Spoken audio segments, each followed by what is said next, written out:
I want to welcome everyone here today. I'm really pleased to have Yvette Murray with me. We're going to be chatting about some very important topics regarding mental health, specifically how to take these learnings in mental health and apply them as a frontline worker, as someone who faces regular challenges in no uncertain ways.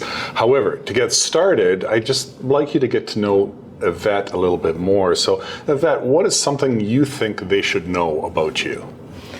A lot, no. I think the latter years, how human I've become, how I've really released that you're supposed to and your shoulds, and how it's really taught me to be present and just show up as me. And so I feel I've been the most authentic I've been in my entire life these past few years. So I sit here and I'm going to be here the best of my ability in that authentic way. Yeah, which is, again, I think key to what we're talking about, because too often in mental health, we hear these things we should be, we're supposed to be, but we're not. And I think it's absolutely wonderful having you here and having this type of conversation. So today we're going to talk about mental health awareness, but again, from the perspective of a frontline worker, from the perspective of someone who is in the daily grind, and it's not necessarily my job to be a mental health professional, but because we care about each other, we care about those workers around us, it is absolutely key that we are able to apply some of this stuff. So to get started, how do you check in without being a Budinsky? So in other words, we all know people in our life that, they want to know everything that's going on in your life, and the only reason they do is because they either like gossip or they like the news a bit. But how do you check in with someone without being that kind of person? Well, I think it's really important to look at what is someone's baseline. So, for example, you maybe have gathered by now, a very outgoing personality, and I am the type that comes into the office, hey, how was your weekend, and chitty chat. Now, if you start noticing on a regular basis, I'm starting to come in, I'm not engaging, I'm not making eye contact, maybe I go to my computer, get on my Zoom calls late, maybe I don't get on at all, and then you start going, wait a second, this isn't how Yvette usually shows up.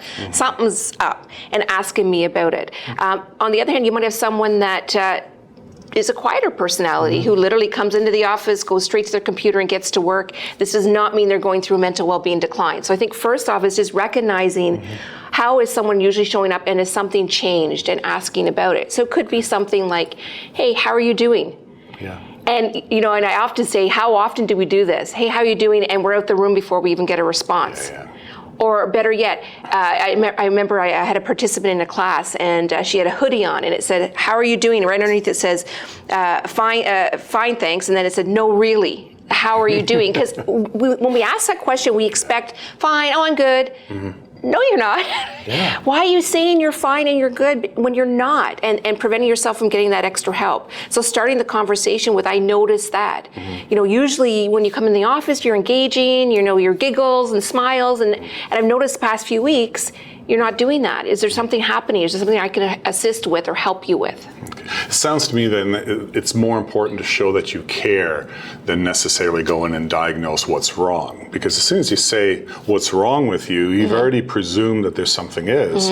And I remember having the hard lesson. I remember walking past a receptionist for a day back and forth, and she came up to me, she says, Marv, you're having a horrible day, what's wrong, right? And all I was doing was focusing in on my work, and I wasn't even thinking about what I was doing. And it was really nice of her to check in with me, but I didn't feel the pressure to say, make up something and say something was wrong when it really wasn't.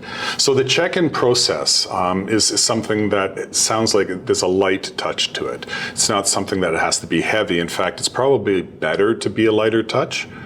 Why? Well, you said, first of all, the word care. So we get so much further when we come with care and concern, because people are going to feel that.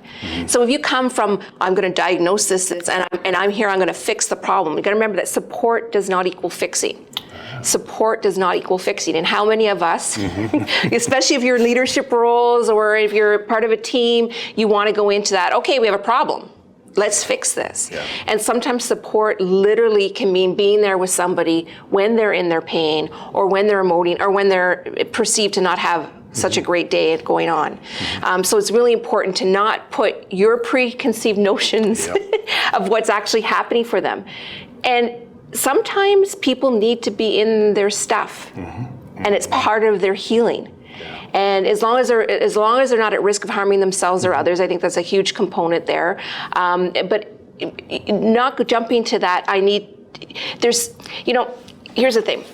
When you have somebody that is not feeling good and you're sitting next to them, it doesn't feel good to have someone try change how you're feeling in that moment. Yeah. So what are we doing when we think you have a problem? Is like, the way you are right now is not okay. Yeah. But it is okay. It is okay because we're human. You're human. And so when we can be and meet someone where they're at and embrace where they're at and not have a judgment. And we'll go into a lot more detail around judgment and listening and communicating non-judgmentally. But when you can really be there with somebody in their humanness and you show up as a human too, there's powerful work in that. So when I bring myself, I had a late night, kids got up early, I'm not doing really, really well, and I come in and I notice a friend who's also seems to be dragging it a little bit. Do I always have to ask a question, how are they doing? No. Okay. I don't have to fix, like you said, I don't have to fix everything. You don't have to fix. It's not your job to fix. It's not your job to counsel. So sometimes it's embracing the person where they're at. Now, if it's a workplace situation and the symptoms of what they might be going through is directly impacting you, then we're going to get into that later about the boundaries and whatnot. But you have to be mindful of your role in it too. So if you are a type of person who, like myself, takes on the world and has a heart on my sleeve, and it's almost like this. I have the tools for you. I know how you can feel better, right? And so when you have that vibe, that person maybe doesn't want to feel better right now. Maybe they don't want to think about what happened at home yesterday. Maybe they want to apply themselves right into their workload. Yeah. So it sounds to me like, when we will get into it more, the idea is, it almost sounds like we need to be centered first.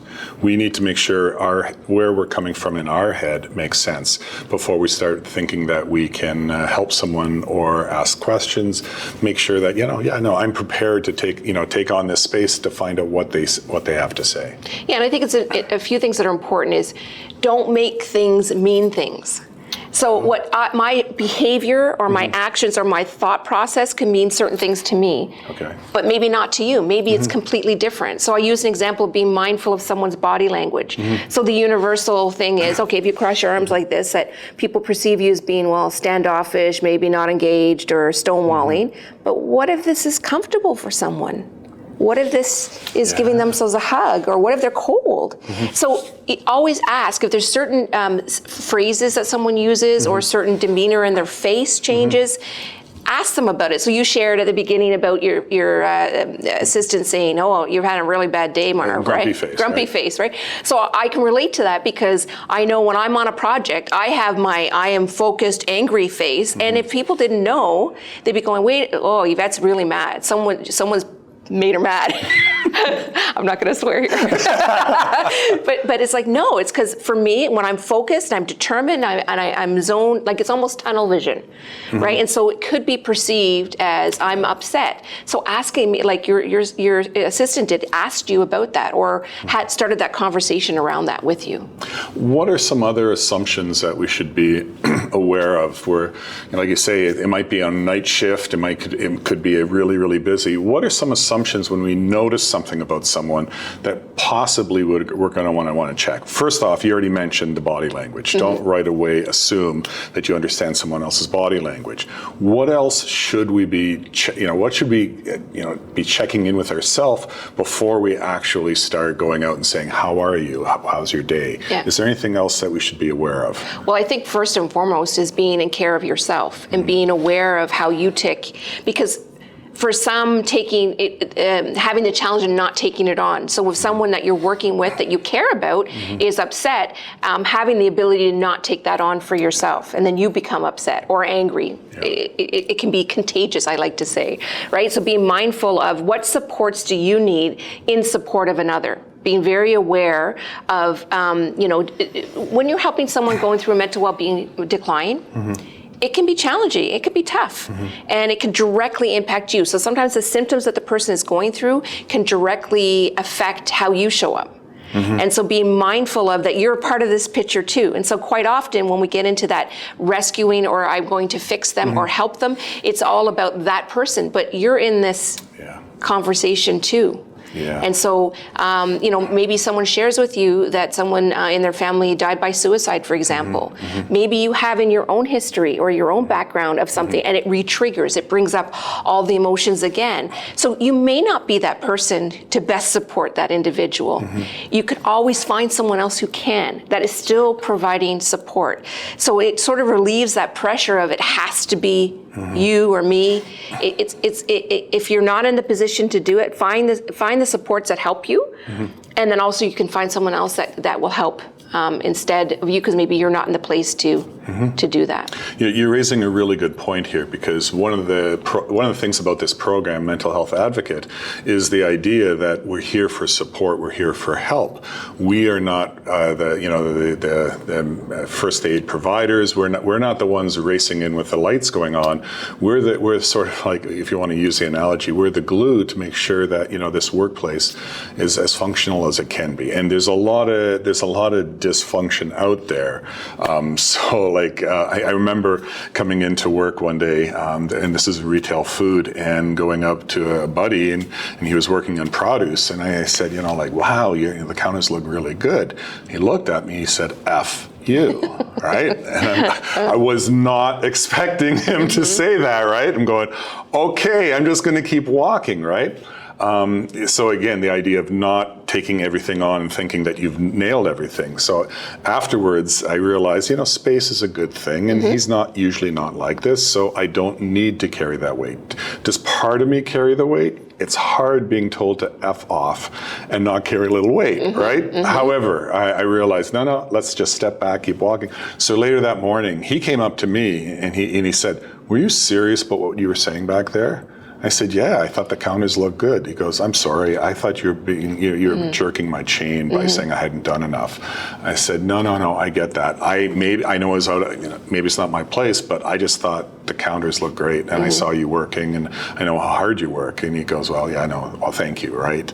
Yeah. So if we're going to go a little bit further without, again, diagnosing, are there other things that we should be looking for in our coworkers' behavior that checking in would be the appropriate thing to do? So you mentioned at the beginning, when you notice someone who regularly comes in and has a certain routine that they seem to enjoy, and they stop doing that.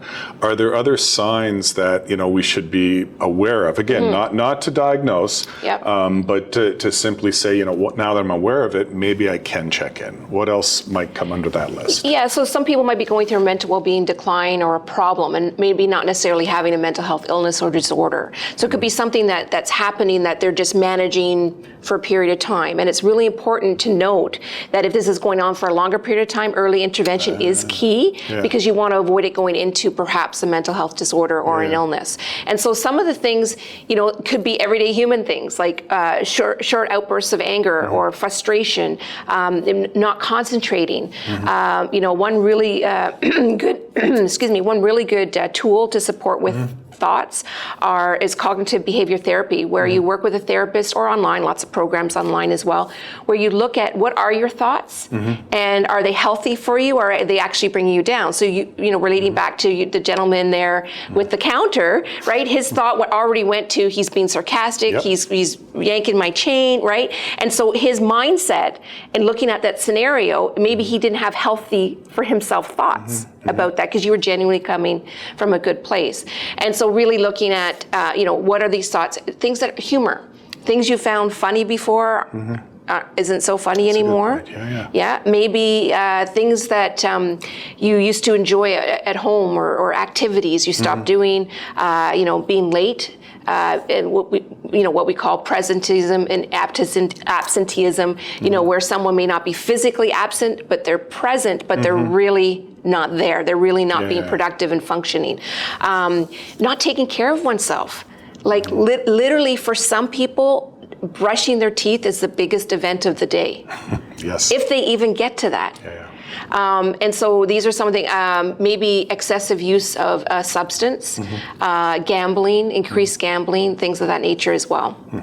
And when we do this, I mean, when we want to check in with someone, you mentioned again at the beginning, I have to check in with myself first, because do I have the bandwidth, do I have the headspace to handle this? One of the things that people who are interested in mental health and want to support, and again, mental health advocates, this is the group that we're going to be, that are interested in this program. We want to help. We want to be there for them. At some point, however, if my headspace isn't right, I may need to draw back. So maybe where I would ask the question, I don't. But now I'm a bad person because I didn't ask the question, right? It's that shame component of there's something wrong with me. And so some of the things that happen too when someone's going through a mental well-being decline is not only are they going through the symptoms of that decline, but they also have that inner critic. The one that says, maybe there's something wrong with me. Maybe there's a character defect. And so being mindful of that too, of not beating yourself up. And I'm a firm believer, I have a visual of a big red reset button. So at any point in time, we can reset our thoughts or reset something we've done. Literally just go, reset that. What I meant to say was, or my intention behind this was, and resetting those thoughts and behavior. So resetting the thoughts internally. So, if you find yourself beating yourself up because, bottom line, we get caught up in, I have to be, especially in a mental health advocate situation, we can get caught up in, okay, Yvette Marr said, I do this, this, and this, I got to follow this steps. Oh, I'm messing up. But what is happening when you're in your head on this, focusing on what you need to be doing or should be doing, is you're not being present. You're not being human. You're not connecting heart to heart. And so I'm a firm believer, one of the steps we talk about in the Mental Health First Aid program is listening and communicating non-judgmentally. And this is really key. And I share this with you not only with other people, but for yourself too. So what I noticed when I started taking the program was judgment. I didn't realize I was in judgment as much as I was. I judged a lot. So then what happens is I start recognizing judgment in others. So, first of all, I started recognizing judgment in myself, and I go, oh, are you ever judgy? I can't believe you've been so judgy all these years. And then what happens is I'm actually judging myself now, right? And then I started recognizing judgment in others, and then it was like, okay, wait a second. So it's like this fine line because it's judge the judger. So you judge the judges. So you just press that reset button. It's like, no, this is, I'm human. My intentions were good. I did the best of my ability to connect. And when you can connect heart to heart and really listen to non-judgmentally, you can do some fabulous work. And when you say work, again, we're not talking a professional therapist, we're talking a caring human being, which is what we're talking about, a mental health advocate. And to actually be present for someone to hear what they have to say without taking that thread and pulling it 1,000 directions, simply being there for them for what they have to say can be powerful. Very powerful, and validating their feelings. How often are we not validated? How often are we told, well, here's a way to not feel the way that you're feeling? So validation, go a little bit more into that. I think a lot of us are afraid if we validate someone's negative feelings, we're agreeing that those negative feelings are wrong and bad and they shouldn't be doing them. This seems a little convoluted. What is actual validation? Validation would be, it's understandable that you feel that way. What you've just been through, it's no wonder you're feeling that way. So validating how you're feeling. First of all, finding out how the person's feeling, right? Because you don't want to, and this is really important, you don't assume how someone's feeling. We have a scenario that we talk about with Mate, and Mate has a substance use problem and his wife died. And so when we go through this in the group work, some people come from a place of, oh, he must be so sad. Yes, that's possible, but what if his wife was suffering? What if he has a sense of relief because his wife is no longer suffering? So because how we might feel about something or how we might do life doesn't mean the other person is going to feel the same or do life the same. So it's really not for us to put our experience or our beliefs onto someone else. It's really validating them, meeting them where they're at. And it's you may not agree with their feelings. It may make you feel uncomfortable, but it's not your feeling, it's their feeling. So validating and letting them know, I hear you. Yeah. I hear you're going through this. I'm not trying to fix it. I'm here with you. Yeah, it's almost like a present of being present, right? I'm not here because I have an ulterior motive. I'm simply listening to understand what you have to say, not to judge it, not to infer anything, simply to listen and hear. You mentioned earlier a mental health decline. It's that term again. What I want to make sure with the mental health advocates that there's a lot of psychology and helpful terms out there, but not all of them always make sense in how we use them. So there's two ideas that I sort of want to combine here. One is mental health decline, but then there's also a continuum. And I absolutely love the continuum because at any one point, I may be on that continuum. So it's not as if, I'm mentally healthy all the time, which is BS, right? No one is. I'm working constantly on my mental health, constantly. Well, exactly. Yeah. And this is where we, I think, as educators, want to encourage people to recognize we're in this together. So how would you explain to someone, the mental health continuum? Because at worst, it's like I'm trying to figure out, Yvette, are you ill? Are you sick? Are you okay? Yeah. Are you well? Like all of a sudden, I'm trying to pigeonhole you into something. That's not the intent. What's the intent of this continuum? Well, one of the things that I hone in on that is how are the behaviors as a result of what you're going through impacting your life, the life that you'd like to live? So focusing on that, because right now, maybe the fact that you're sleeping longer than usual, maybe right now you're okay with that. Yeah. So it's not really creating a problem within your life. So it's really looking at how you're feeling and the symptoms that you're having impacting the life of yourself and those around you. And so there are times, for example, let's go there, crying. Yeah. Just because someone's crying doesn't mean that they're depressed. And I'm a firm believer in emotions need motion, allowing the emotions to flow. And what we tend to do is we push those emotions down.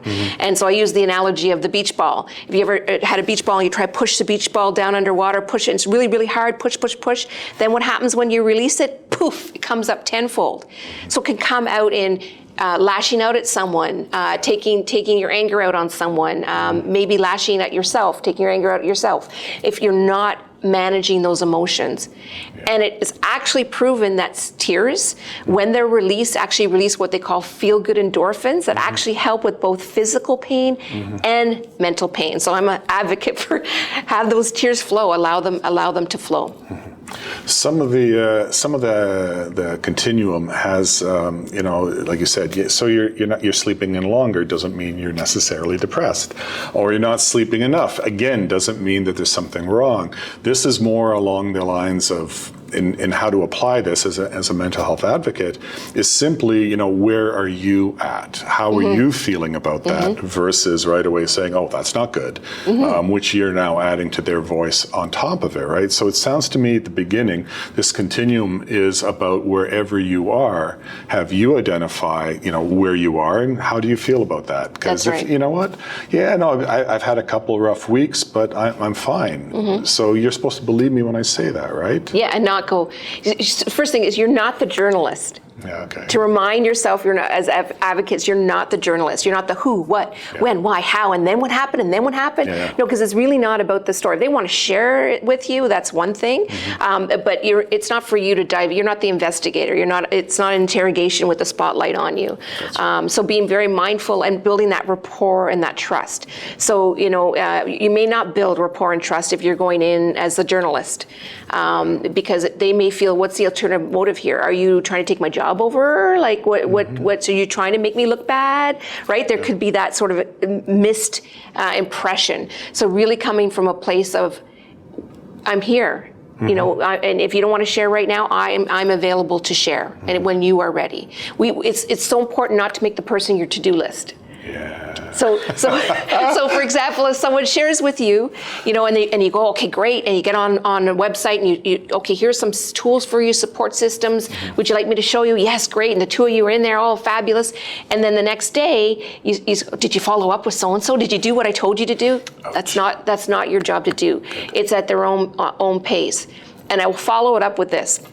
that when someone discloses with you or dives a little bit more personal or deep about what they might be feeling and experiencing, they might experience what we call a vulnerability hangover. So the next day they may not come to you. They may totally avoid you. They may not respond to your texts or correspondence. And it's really important to not take things personally, because when someone opens up like that, it feels vulnerable. Totally. And there's the internal dialogue of maybe they don't like me anymore. Maybe they think there's something wrong with me. And so they need time to really digest and integrate that experience. And so that's where you want to stand by and say, I'm here when you're ready, when you want to, if you need further support. In understanding the mental health continuum, there's a long list of things that show when you're ill as well as when you're healthy, but then you have these in-between ones where you're not quite sick, but you're also not quite well. One of the things that I find very helpful about the continuum is understanding that there's movement between these. So in other words, when we want to apply this as a mental health advocate, it's not my role to say, oh, there's something wrong with you. What's wrong with you? Rather, it's simply to be present to someone. Is there something they want to talk about? But what I'd like you to talk about a little bit more is how is it that we understand that mental health continuum in a constructive way? As a mental health advocate, I'm volunteering. I want to make sure my workplace is as mentally healthy as possible.